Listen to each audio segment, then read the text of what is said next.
آیت نمبر 98، آپ کہہ دیجئے کہ اہل کتاب تم اللہ تعالیٰ کی آیتوں کے ساتھ کفر کیوں کرتے ہو؟ جو کچھ تم کرتے ہو اللہ تعالیٰ اس پر گواہ ہے۔ ان اہل کتاب سے کہو تم اللہ تعالیٰ کی راہ سے مومنوں کو کیوں روکتے ہو، اس میں عیب ٹٹولتے ہو، حالانکہ تم خود شاہد ہو اللہ تعالیٰ تمہارے اعمال سے بے خبر نہیں۔ اے ایمان والو، اگر تم اہل کتاب کی کسی جماعت کی باتیں مانو گے تو وہ تمہیں تمہاری ایمانداری کے بعد مرتد بنا دیں گے۔ گو یہ ظاہر ہے کہ تم کیسے کفر کر سکتے ہو باوجود کہ تم پر اللہ تعالیٰ کی آیتیں پڑھی جاتی ہیں، تم میں رسول صلی اللہ علیہ وسلم موجود ہیں۔ جو شخص اللہ تعالیٰ کے دین کو مضبوط تھام لے تو بلا شبہ اسے راہ راست دکھا دی گئی۔ یعتصم باللہ، اعتصام باللہ کے معنی ہے کہ اللہ کے دین کو مضبوطی سے تھام لینا، اس کی اطاعت میں کوتاہی نہ کرنا۔ اے ایمان والو، اللہ سے اتنا ڈرو جتنا اسے ڈرنا چاہیے، اور دیکھو مرتے دم تک مسلمان ہی رہنا۔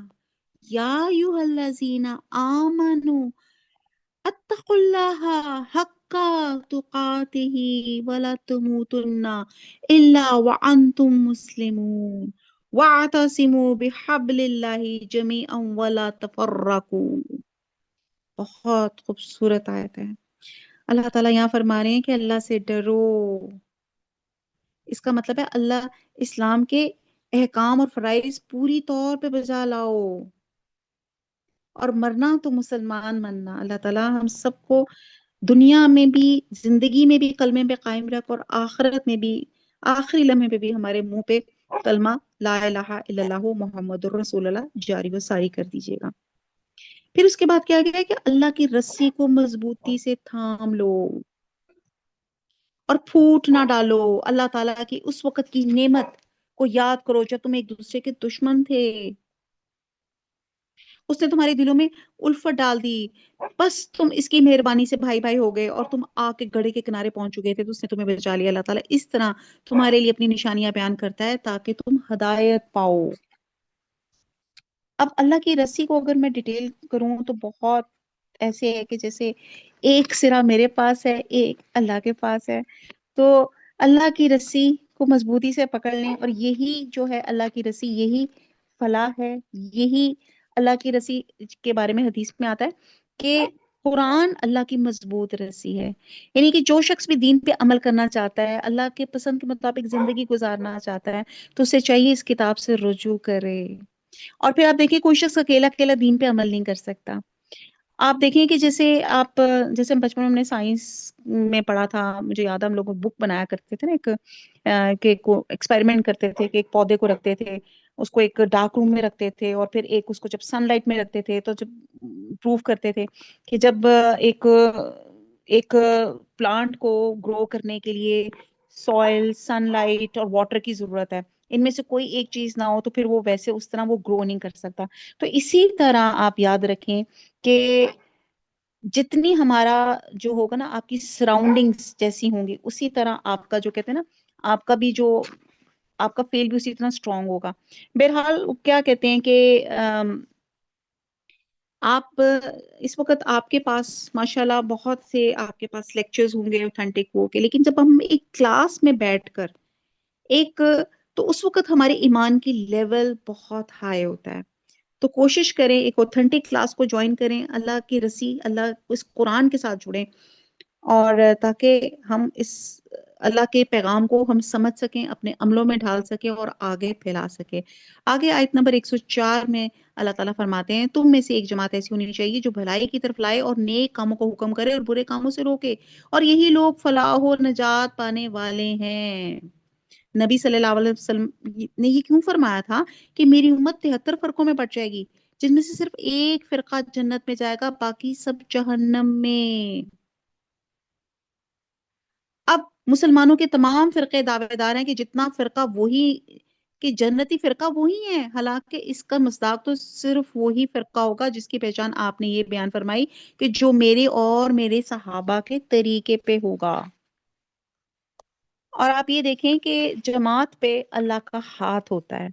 تو بہرحال ہم سب مل کر اس وقت اللہ کی محفل سجائے ہوئے ہیں، اللہ کا ذکر کر رہے ہیں، اللہ کی باتیں سمجھنے کی کوشش کر رہے ہیں۔ اللہ تعالی ہمارے اس قرآن کی کلاس میں اللہ تعالیٰ برکت ڈالے. آمین ثم آمین.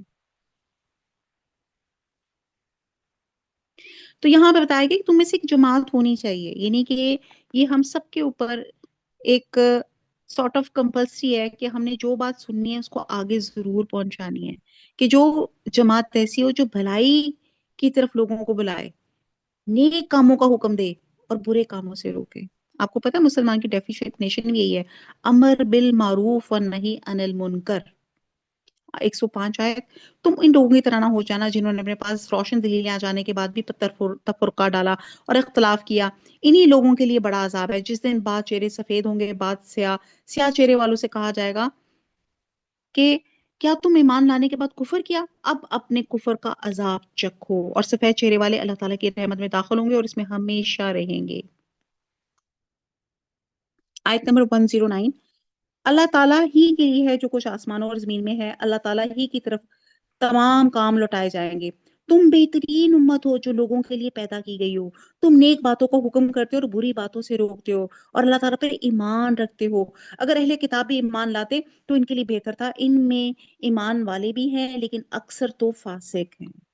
اب یہاں پہ جو چیز یہاں پہ بتائے گی، امت وسطیٰ بھی ہمیں کہا گیا، اور سورہ مائدہ میں بھی ہم نے پڑھا کہ وہ ایک دوسرے کو برائی سے نہیں روکتے، یعنی کہ ہر شخص اپنے اپنے دائرے میں، وہ کہتے ہیں نا بلغوا انی ولو آیا، یعنی کہ ایک آیت ہی ہو بے شک لیکن پہنچا دے. تو جیسے میں نے بتایا ہماری ڈیفینیشن ہی وہی ہے. اگر ہم لوگوں نے یہ کام چھوڑنا بند کر دیا، مسلمانیت ختم ہو جائے گی، ایمان ختم ہو جائے گا، مسلمان زوال پذیر ہو جائے گا.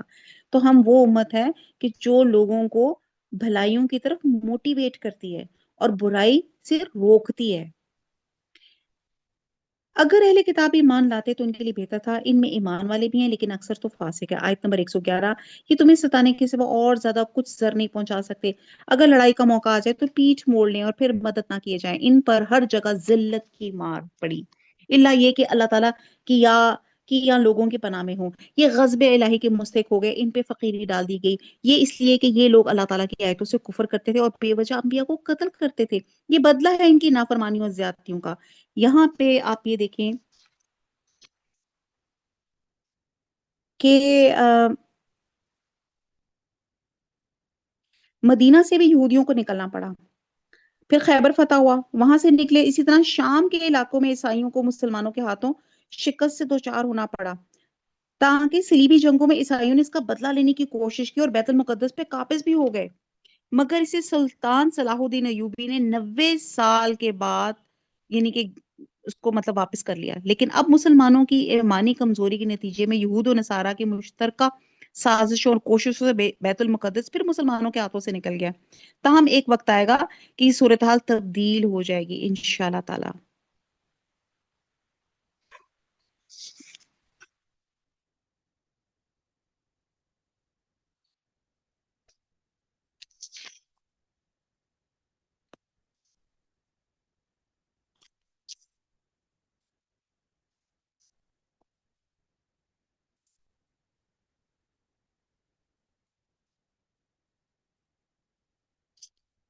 اس لیے کہا جا رہا ہے آیت نمبر 112 میں، ان پر ہر جگہ ذلت کی مار پڑی، اللہ یہ کہ اللہ تعالیٰ کی یہاں لوگوں کی پناہ میں ہو. یہ غضب الہی کے مستحق ہو گئے، ان پہ فریقی ڈال دی گئی، اس لیے کہ لوگ اللہ تعالیٰ کی آیتوں سے کفر کرتے تھے.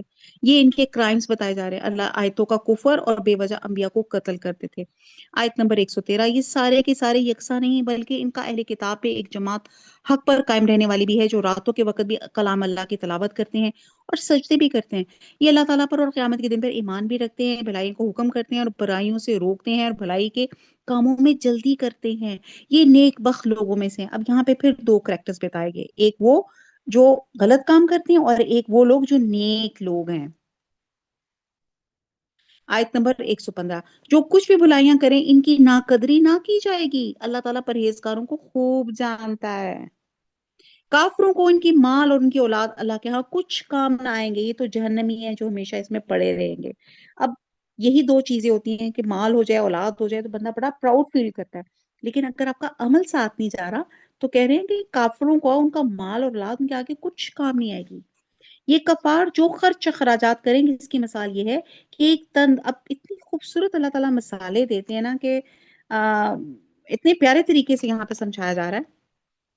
اب اس مثال کو آپ سمجھیں کہ یہ کفار، آیت نمبر 116، یہ کفار جو خرچ اخراج کرے، اس کی مثال یہ ہے کہ ایک تند ہوا چلی جس میں پالا تھا، یعنی کہ آندھی تھی، جو ظالموں کی کھیتی پہ پڑا اور اسے تہس نہس کر دیا.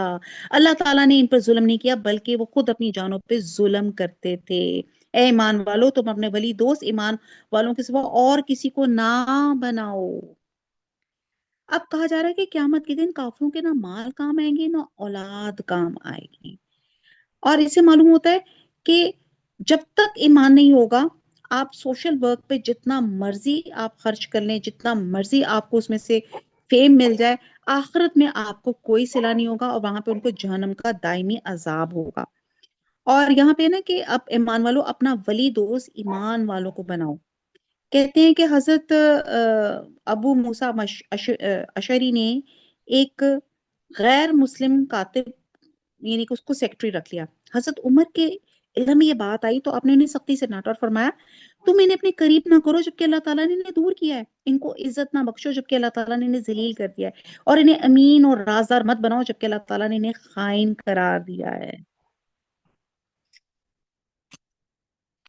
تو غیر مسلمز کے ساتھ آپ بزنس لنکس رکھ سکتے ہیں، آپ ان کے ساتھ کھانا پینا کر سکتے ہیں، لیکن رازدار والی باتیں وہ آپ نہیں، ان کو رازدار نہیں بنا سکتے. آپ ان کو بہت ملکی اہم پوسٹ نہیں ان کو دے سکتے جن میں آپ کے ملکی راز جس میں ہے. تم نہیں دیکھتے کہ دوسرے لوگ تو تمہاری تباہی میں کوئی کسر اٹھا نہیں رکھتے.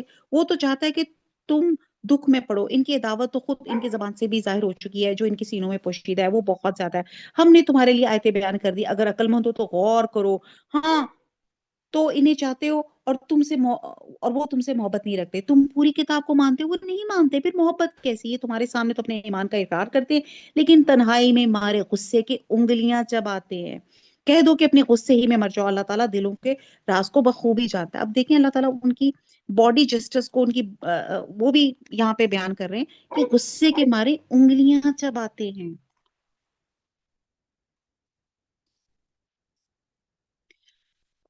تمہیں اگر بھلائی ملے تو یہ ناخوش ہوتے ہیں، ہاں اگر برائی پہنچے تو خوش ہوتے ہیں.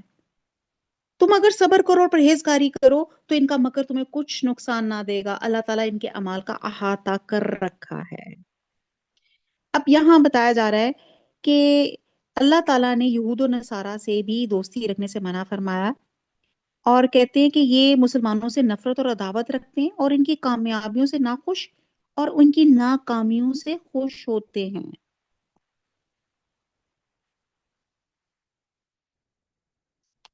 آیت نمبر 121، اے نبی اس وقت کو بھی یاد کرو جب صبح ہی صبح آپ اپنے گھر سے نکل کر مسلمانوں کو میدان جنگ میں لڑائی کے مورچوں پر باقاعدہ بٹھا رہے تھے. اللہ تعالیٰ سننے جاننے والا ہے. جب تمہاری دو جماعتیں پست ہمتی کا ارادہ کر چکی تھی، اب یہ پورا غزوہ احد کا بیان آ رہا ہے.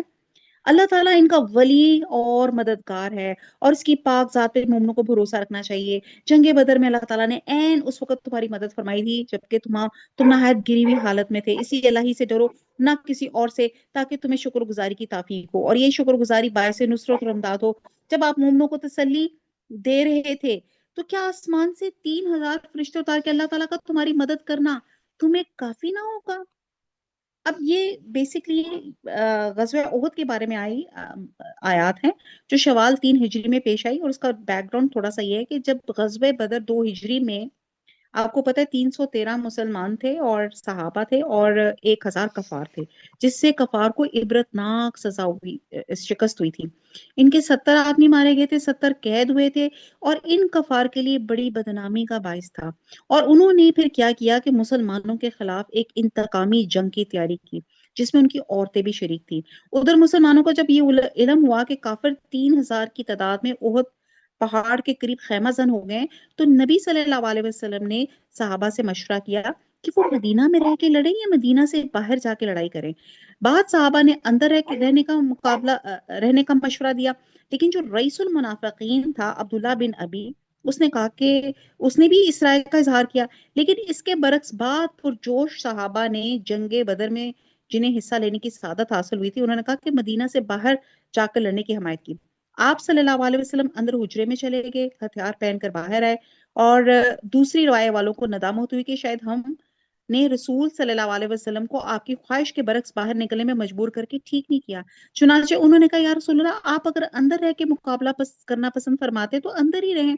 تو آپ صلی اللہ علیہ وسلم نے فرمایا لباس حرب پہن لینے کے بعد کسی نبی کے لائق نہیں ہے کہ وہ اللہ کے فیصلے کے بغیر واپس ہو یا لباس اتارے۔ چنانچہ مسلمان 1000 کی تعداد میں روانہ ہوئے، مگر صبح دم جب مقام شوط پہ پہنچے تو عبداللہ بن ابی اپنے 300 ساتھیوں کو یہ کہہ کے واپس آ گیا کہ اس کی بات نہیں مانی گئی، تو خامخواہ جان دینے کا کیا فائدہ، جس سے وقتی طور پہ مسلمان متاثر ہوئے اور انہوں نے کمزوری کا مظاہرہ بھی کیا۔ یہ ایکچولی یہ پوری ایک سٹوری ہے غزوہ احد کی، کہ کس طرح عبداللہ بن ابی نے مورال ڈاؤن کیا۔ اب ایسی ہی نہیں جیسے ہماری کلاس میں بیٹھے بیٹھے کوئی یارننگ کرنا شروع کر دے یا بار بار کوئی اپنا ٹائم دیکھنا شروع کرے تو اس کا افیکٹ پوری کلاس میں آئے گا، ہاں کب ختم ہوگا کا ٹائم، یا آپ دیکھیں کہ وہ تو یارننگ تو ویسی کنٹیجیس ہوتی ہے، ایک کو دیکھ لے تو دوسرا بھی شروع ہو جاتا ہے۔ تو یہاں پہ دیکھیں کہ عبداللہ بن ابی نے ایک چال چلی، منافقت کی، کہ ساتھ تو چلا لیکن درمیان میں واپس آ گیا تاکہ دوسروں کے مورال ڈاؤن کر سکے۔ اور غزوہ بدر میں ہم نے پہلے بھی پڑھا تھا کہ اللہ سبحانہ تعالیٰ نے کس طرح مدد کی تھی، 313 لوگ جو تھے 1000 لوگوں پہ کیسے حاوی ہو گئے تھے۔ آیت نمبر 125، کیوں نہیں بلکہ اگر تم صبر و پرہیزگاری کرو اور یہ لوگ اسی دم تمہارے پاس آ جائیں اور تمہارا رب تمہاری امداد 5000 فرشتوں سے کرے گا جو نشاندار ہوں گے، یہ تو محض تمہارے دل کی خوش اور اطمینان قلب کے لیے، ورنہ مدد تو اللہ ہی کی ہے، اللہ ہی کی طرف سے ہے جو غالب اور حکمت والا ہے۔ اس امداد الہی کا مقصد یہ تھا اللہ تعالیٰ کافروں کی ایک جماعت کو کاٹ دے، یعنی ذلیل کر ڈالے، اور سارے کے سارے نامراد ہو کر واپس چلے جائیں۔ اب یہاں پہ جو بتائی جا رہی ہے کہ 3000، اللہ تعالیٰ نے پہلے 1000 پھر 3000 فرشتوں آنے کی بشارت دی، اور مزید وعدہ کیا کہ اگر تم صبر اور تقوی پہ قائم رہو گے تو فرشتوں کی تعداد 5000 کر دی جائے گی۔ اور بات یہ ہے کہ اللہ تعالیٰ کو کن کہتا ہے تو وہ ہو جاتا ہے، اور یہ جو اللہ تعالیٰ نے تعداد یہ بتائیے مورال ہائی کرنے کے لیے، ان کو موٹیویٹ کرنے کے لیے کہ اللہ کی مدد ان کے ساتھ ہے۔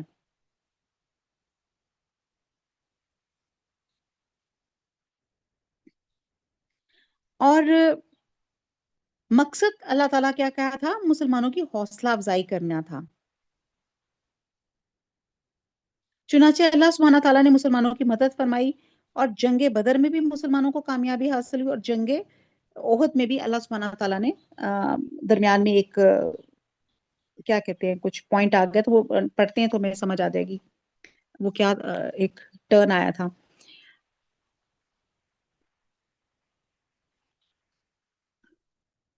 آیت نمبر 128، اے پیغمبر آپ کے اختیار میں کچھ نہیں، اللہ تعالیٰ چاہے تو ان کی توبہ قبول کر لے یا عذاب دے، کیونکہ وہ ظالم ہے، آسمان اور زمین میں جو کچھ ہے سب اللہ ہی کا ہے، وہ جسے چاہے بخشے جسے چاہے عذاب کرے، اللہ تعالیٰ بخشش کرنے والا مہربان ہے۔ اے ایمان والو، بڑا چڑھا کے سود نہ کھاؤ، اللہ تعالیٰ سے ڈرو تاکہ تمہیں نجات ملے، اور اس آگ سے ڈرو جو کافروں کے لیے تیار کی گئی تھی، اللہ اور اس کے رسول کی فرما برداری کرو تاکہ تم پہ رحم کیا جائے، اور اپنے رب کی بخشش کی طرف، اس جنت کی طرف دوڑو۔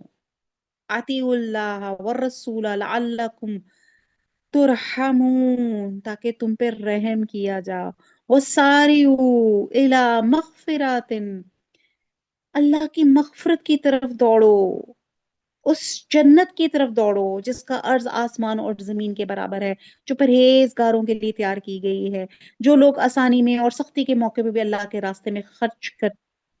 اچھا جی، یہاں پہ آیت نمبر 133 تک میں نے پڑھا کہ یہاں پہ غزوہ احد میں حضور صلی اللہ علیہ وسلم کے بہت واقعہ جو ہے لمبا ہے، جس کو میں ان شارٹ یہ کہوں گی کہ اللہ سبحانہ تعالیٰ کے حکم سے جب حضور صلی اللہ علیہ وسلم غزوہ احد کی طرف روانہ ہوئے تو آپ نے ایک چوٹی تھی وہاں پہ نا، پہاڑ کی چوٹی پہ آپ نے کچھ 50 کو بندوں کو اپوائنٹ کیا، انہوں نے کہا کہ کچھ بھی ہو جائے آپ لوگوں نے نیچے نہیں اترنا۔ اور اس کے بعد مسلمانوں کی اور کافروں کی جنگ ہوئی، اور جس کے بعد کافروں کو بڑی جس کو کھانی پڑی اور وہ دوڑ گئے، تو مسلمان سمجھے کہ وہ فتح یاب ہو گئے، تو وہ جلدی سے مال غنیمت سمیٹنے لگے. تو اوپر جو پہاڑ کی چوٹی میں جو لوگ اوپر بیٹھے ہوئے تھے وہ بھی مال اور محبت، اس کی کیا کہتے ہیں، مال کی محبت میں وہ بھی نیچے اتر آئے کہ اچھا یہ بھی لوٹ رہے ہیں تو ہم بھی مال غنیمت سمیٹ لیں. تو وہ پھر جب نیچے اترے تو اب کچھ بیک پہ کافروں نے اپنے ایک اور گروپ رکھا ہوا تھا، تو انہوں نے پھر پیچھے سے حملہ کیا، جس سے حضور صلی اللہ علیہ وسلم کے دندان مبارک شہید ہو گئے، چہرہ بھی زخمی ہوا. اور آپ صلی اللہ علیہ وسلم نے فرمایا کہ وہ قوم کس طرح فلاح یاب ہوگی جس نے اپنے نبی کو زخمی کر دیا. گویا آپ نے ان کی ہدایت سے نا امیدی ظاہر فرمائی، اس پر یہ آیت نازل ہوئی. اور بعد روایت میں آتا ہے کہ آپ نے بعد کفار کے لیے قنوت نازلہ کا بھی اہتمام فرمایا، جس میں ان کے لیے بد دعا فرمائی، جس پہ اللہ تعالیٰ نے یہ آیت نازل فرمائی، اور چنانچہ آپ نے بد دعا کا سلسلہ بند فرما دیا. تو اس آیت سے ان لوگوں کی عبرت پکڑنی چاہیے جو نبی صلی اللہ علیہ وسلم کو مختار کل قرار دیتے ہیں. آپ کو اتنا اختیار بھی نہیں تھا کہ کسی کو راہ راست پہ لگاتے، حالانکہ آپ صلی اللہ علیہ وسلم اسی راستے کی طرف بلانے کے لیے بھیجے گئے تھے. تو یہ جو آیت نمبر 128 ہے نا، اے پیغمبر آپ کو اختیار میں کچھ نہیں، تو یہ یہاں پہ ہے. اور کہتے ہیں یہ قبیلے جن کے لیے بد دعا فرماتے رہے، اللہ کی توفیق سے سب مسلمان ہو گئے، جن سے معلوم ہوا کہ مختار کل اور عالم غیب صرف اللہ تعالیٰ ہے. اور غزوہ احد میں جو ٹیمپرری ناکامی ہوئی تھی وہ رسول کی نافرمانی اور مال دنیا کی لالچ کے سبب سے ہوئی تھی.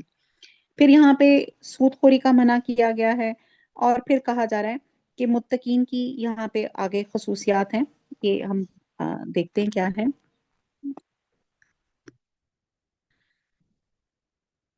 آیت نمبر 134، جو لوگ الذین ينفقون فی السراء والضراء والکاظمین الغیظ والعافین عن الناس واللہ یحب المحسنین.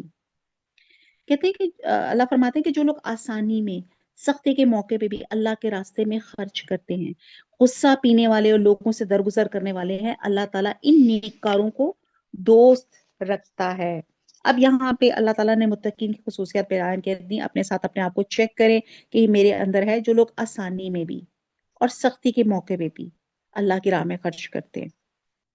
جیسے میں نے آپ لوگوں کے رمضان کے شروع میں بتایا کہ ہم لوگوں نے ٹارگٹ ہی بنانا ہے کہ ہم نے کوئی ایک بندہ ایسا ڈھونڈنا ہے جس کو ہم نے خاموشی کے ساتھ ہم نے اس کی مدد کرنی ہے تاکہ ہم عرش کے سائے تلے آ سکے.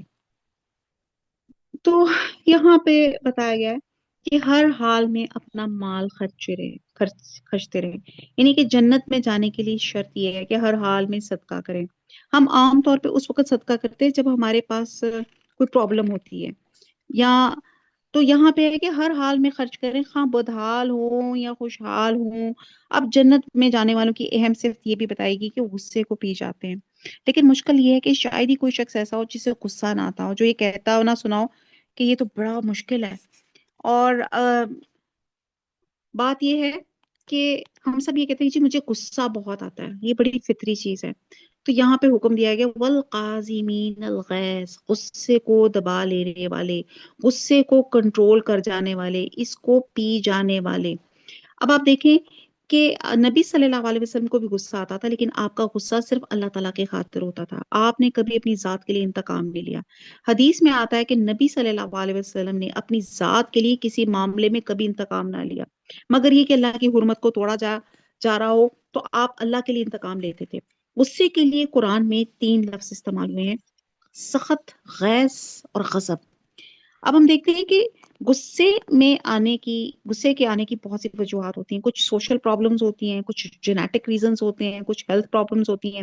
اور جس شخص کو بھی غصہ زیادہ آتا ہے، یہ وہ اب غصے پہ کیوں فوکس میں کر رہی ہوں، کیونکہ غصے جو جنت میں جائے گا، اگر آپ جنت میں جانا چاہتے ہیں تو غصہ دبانا بہت ضروری ہے. تو وہ آپ دیکھیں کہ غصے سے نقصانات بڑے ہوتے ہیں، ریلیشن شپس افیکٹ ہو جاتی ہیں، فرینڈس آپ کے کٹ آف ہو جاتے ہیں، انسان ڈپریس ہو جاتا ہے، اس کا اپنا ایٹیچیوڈ خراب ہو جاتا ہے، وہ خود ہر وقت ایک ٹونٹنگ اور کرٹیسائز پوزیشن میں رہتا ہے، اور اس کا بی پی اپنا ہائی ہو جاتا ہے، اس کی اپنی ٹینشن بڑھ جاتی ہے، انزائٹی کا مریض بن جاتا ہے.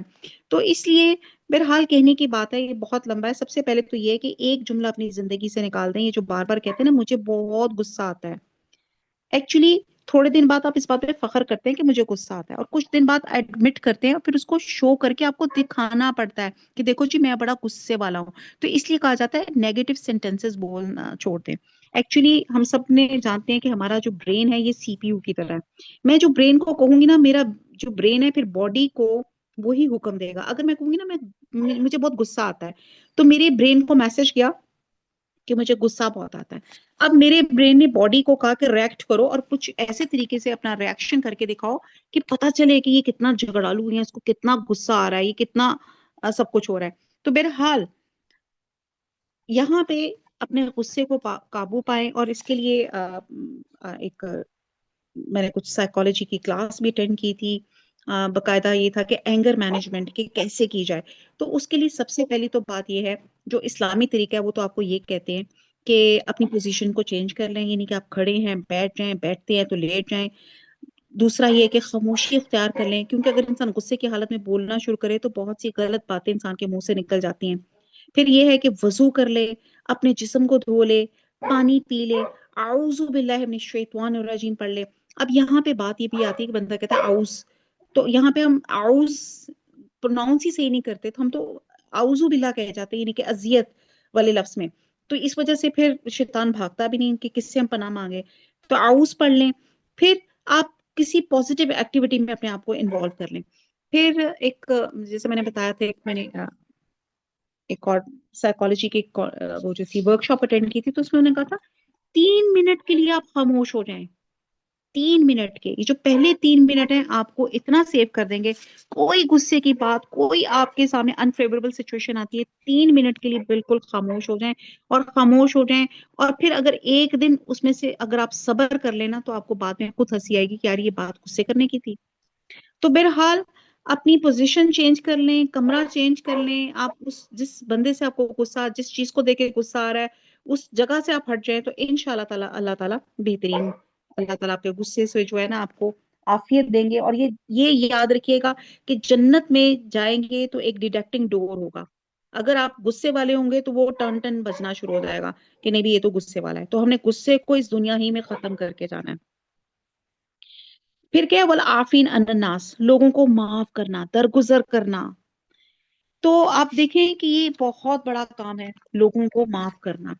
کہتے ہیں کہ وہ ایک نام مجھے میرے ذہن سے نکل گیا، حضرت حسین کے بیٹے تھے، علی ابن حسین تھے.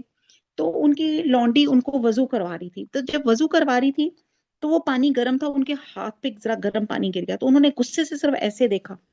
تو آپ دیکھیں کہ ایسے بزرگ لوگوں کی جو ملازم ہوتے ہیں وہ بھی کتنے فہم والے ہوتے ہیں.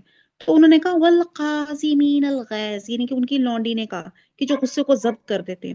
تو وہ جو علی ابن حسین تھے وہ فوراً خاموش ہو گئے، یعنی کہ اپنے غصے کو ضبط کر لیا کہ اتنا گرم پانی میرے اوپر انہوں نے گرا دیا. پھر ساتھ ہی ان کی لونڈی نے کہا والعافین عن الناس، یعنی کہ لوگوں کو معاف کرنے والے. تو آپ نے اسی وقت اس کو رہا کر دیا. تو بہرحال یہ ہوتی ہے سمع نواتانا، آیت کو سنا اور کیسے اس پہ عمل کیا. اور تو اللہ تعالیٰ یہ صفات ہمارے اندر بھی ڈالے، کیونکہ اللہ تعالیٰ ان نیک کاروں کو دوست رکھتا ہے. آیت نمبر 135، ان سے کوئی ناشائستہ کام ہو جائے، کوئی گناہ کر بیٹھے تو فوراً اللہ کا ذکر. اب آگے متقین کی اور مزید خصوصیات، اللہ کا ذکر اور اپنے گناہوں کی استغفار کرتے ہیں. فی الواقع اللہ تعالیٰ کے سوا اور کون گناہوں کو بخش سکتا ہے، اور وہ لوگ باوجود علم کے کسی برے کام پر اڑ نہیں جاتے. یہ بھی ان متقین کی صفات میں سے ہے. استغفار استغفار استغفار.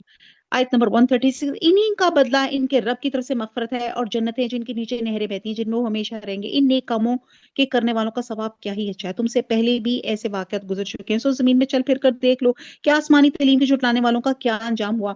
عام لوگوں کے لیے تو یہ قرآن بیان ہے اور پرہیزگاروں کے لیے ہدایت اور نصیحت ہے. تم نہ سستی کرو نہ غمگین ہو، تم ہی غالب رہو گے اگر تم ایماندار ہو. اگر تم زخمی ہوئے تو تمہارے مخالف لوگ بھی تو ایسے ہی زخمی ہو چکے ہیں. ہم ان دونوں کو لوگوں کے درمیان میں عدلتے بدلتے رہتے ہیں. شکست احد اس لیے تھی کہ اللہ تعالیٰ ایمان والوں کو جان لے اور تم میں سے بات کو شہادت کا درجہ عطا فرما دے. اللہ تعالیٰ ظالموں کو دوست نہیں رکھتا. یہ وجہ بھی تھی کہ اللہ تعالیٰ ایمان والوں کو بالکل الگ کر دے اور کافروں کو مٹا دے. کیا تم یہ سمجھ بیٹھے ہو کہ تم جنت میں چلے جاؤ گے؟ حالانکہ اب تک اللہ تعالیٰ نے یہ معلوم نہیں کیا کہ تم میں سے جہاد کرنے والے کون ہیں اور صبر کرنے والے کون ہیں. اب یہاں پہ اللہ کی حکمت کا تقاضا ہے کہ فتح اور شکست کو ایام کو عدلتا بدلتا رہتا ہے، کبھی غالب کو مغلوب اور کبھی مغلوب کو غالب کر دیتا ہے۔ اب احد میں مسلمانوں کو جو عارضی شکست ہوئی، اس میں ایک تو یہ تھا کہ اللہ تعالی ایمان والوں کو جان لے کہ کون صبر کرتا ہے، پھر کچھ لوگوں کو شہادت کے مرتبے پر فائز کرنا تھا، پھر تیسرا اللہ سبحانہ تعالیٰ نے ایمان والوں کو ان کے گناہوں سے پاک کرنا تھا، اور چوتھا کافروں کو مٹا دینا تھا۔ اب یہاں پہ اتنی خوبصورت بات ہے نا، کیا تم یہ سمجھتے ہو ام حسب تم ان تدخلوا الجنہ، کیا ہم کو یقین ہے ہم جنت میں چلے جائیں گے؟ بلکہ جنت ان لوگوں کو ملے گی جو آزمائش میں پورے اتریں گے۔ سورہ بقرہ کی آیت نمبر 214 میں ہے، کیا تم نے گمان کیا کہ تم جنت میں چلے جاؤ گے اور ابھی تک تم پر وہ حالت نہیں آئی جو تم سے پہلے لوگوں پر آئی تھی؟ انہیں تنگ دستی اور تکلیفیں پہنچی تھیں اور وہ خوب ہلائے گئے تھے۔ اور سورہ عنکبوت کی آیت نمبر 2 میں ہے، کیا لوگ گمان کرتے ہیں کہ انہیں صرف یہ کہنے پہ چھوڑ دیا جائے گا ہم ایمان لائے اور ان کی آزمائش نہ ہو؟ جنت کیوں نہیں مل جائے گی؟ آزمائش کی بھٹی سے گزرنا ہوگا۔ آپ کو پتا ہے سونا کیسے بنتا ہے؟ جب اس کو مائن سے اکٹھا کیا جاتا ہے تو وہ چھوٹے چھوٹے ذرات ہوتے ہیں، ان کو پکایا جاتا ہے، اور پھر وہ پک پک کر، فی الحال وہ ایک لمبا پروسیس ہے، لیکن یہ آزمائشیں جو آتی ہیں انسان کو نکھارنے کے لیے آتی ہیں۔ آیت نمبر 143، جنگ سے پہلے تم شہادت کے آرزو میں تھے، اب اسے اپنی آنکھوں سے اپنے سامنے دیکھ لو۔ حضرت محمد صلی اللہ علیہ وسلم صرف رسول ہیں، ان سے پہلے بہت سے رسول ہو چکے ہیں، کہ اگر ان کا انتقال ہو جائے یا شہید ہو جائیں تو تم اسلام سے اپنی ایڑیوں کے بل پھر جاؤ گے؟ پھر جو کوئی پھر جائے اپنی ایڑیوں پہ تو ہرگز اللہ تعالیٰ کا کچھ نہ بگاڑے گا، ان قریب اللہ تعالیٰ شکر گزاروں کو نیک بدلہ دے گا۔ اب غزوہ احد میں جو شکست کے سبب تھے، اس میں ایک سبب یہ بھی تھی کہ ٹیمپریری جو ان کو شکست ہوئی تھی کہ کافروں نے افواہ اڑا دی تھی کہ محمد صلی اللہ علیہ وسلم قتل کر دیے گئے۔ جب مسلمانوں میں یہ خبر پھیلی تو بات مسلمانوں کے حوصلے پست ہو گئے، تو تب یہ آیت نازل ہوئی، اور کہ نبی کافروں کے ہاتھ قتل ہو جانا یا اس پہ موت کا وارد ہو جانا کوئی نئی بات نہیں ہے، پچھلے انبیاء بھی قتل اور موت سے ہمکنار ہوئے۔ اور کہتے ہیں حضرت کہتے ہیں کہ نبی صلی اللہ علیہ وسلم کے سانحہ وفات کے وقت، یعنی کہ جب ایکچولی حضور صلی اللہ علیہ وسلم جب دنیا سے چلے گئے تھے، تو حضرت عمر رضی اللہ تعالیٰ عنہ شدت جذبات میں وفات نبی کا انکار کر رہے تھے۔ وہ کہتے تھے کون ہے، میں اس کا سر قلم کر دوں گا جس نے مجھے بتایا کہ حضور صلی اللہ علیہ وسلم اس دنیا میں نہیں ہے۔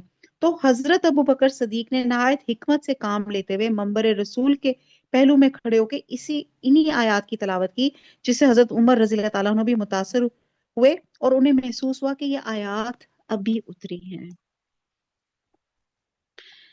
ان قریب اللہ تعالیٰ شکر گزاروں کو نیک بدلہ دے گا۔ آیت نمبر 145، بغیر اللہ تعالیٰ کے حکم کے کوئی جاندار نہیں مر سکتا، مقرر شدہ وقت لکھا ہوا ہے، دنیا کی چاہت والوں کو ہم کچھ دنیا دیتے ہیں، اور کچھ اور آخرت کا ثواب تو چاہنے والوں کو ہم وہ بھی دیں گے، اور احسان ماننے والوں کو ہم بہت جلد نیک بدلہ دیں گے۔ بہت سے نبیوں کے ہم رکاب ہو کے بہت سے اللہ والے جہاد کر چکے، انہیں بھی اللہ کی راہ میں تکلیفیں پہنچی، لیکن نہ انہوں نے ہمت ہاری، فما وہانو ضعفوا وما استکانوا، یہ تین چیزیں، نہ انہوں نے ہمت ہاری، نہ سسرے اور نہ دبے، اللہ صبر کرنے والوں کو ہی چاہتا ہے۔ اچھا جی، یہاں پہ تین چیزوں کا ذکر ہے جس کا میں نے آپ کو عربی میں بھی بتایا، اس کو سمجھنا بڑا ضروری ہے۔ واہن کا مفہوم ہوتا ہے کہ ضعف سے ہے، بے ہمت ہو کے بیٹھ جانا، خواہ ضعف عمل کا ہو، ارادے کا ہو، جسم کا ہو، یا کردار یا اخلاق کا ہو۔ حضور صلی اللہ علیہ وسلم کی ایک حدیث میں اس کی وضاحت فرمائی کہ واہن کیا چیز ہے، تو آپ نے فرمایا دنیا کی محبت اور موت کا ڈر۔ تو عزم و ہمت کی پستی جو دنیا کی محبت سے بزدلی اور موت کا خوف پیدا کرتی ہے، جو انسان کو راہ حق سے جہاد سے روکتی ہے، وہ وہن ہے۔ پھر ضعف یہ ہے کہ انسان میدان میں نکل پڑے لیکن کمزوری کا ثبوت دے، اور استقانہ یہ ہے کہ لاچار ہو کے حریف کے آگے عجز اور بے چارگی سے گر گڑائے۔ اور ان تینوں میں ایک نازک سا فرق ہے جو جہاد فی سبیل اللہ سے انسان کو روکتا ہے۔ نمبر ایک یہ کہ موت سے خوف اور زندگی سے محبت کرنے سے دل میں بزدلی پیدا ہوتی ہے، یہ واہن ہے، اور اس بزدلی سے ارادے اور عمل میں تعطل پیدا ہوتا ہے، یہ ضعف ہے۔ اور اس کا تیسرا درجہ یہ ہے کہ ضعف سے حریف کے سامنے گھٹنے ٹیکنے اور گڑ گڑانے کا جو نتیجہ آتا ہے اس کو استقامت کہتے ہیں۔ بہرحال اللہ تعالیٰ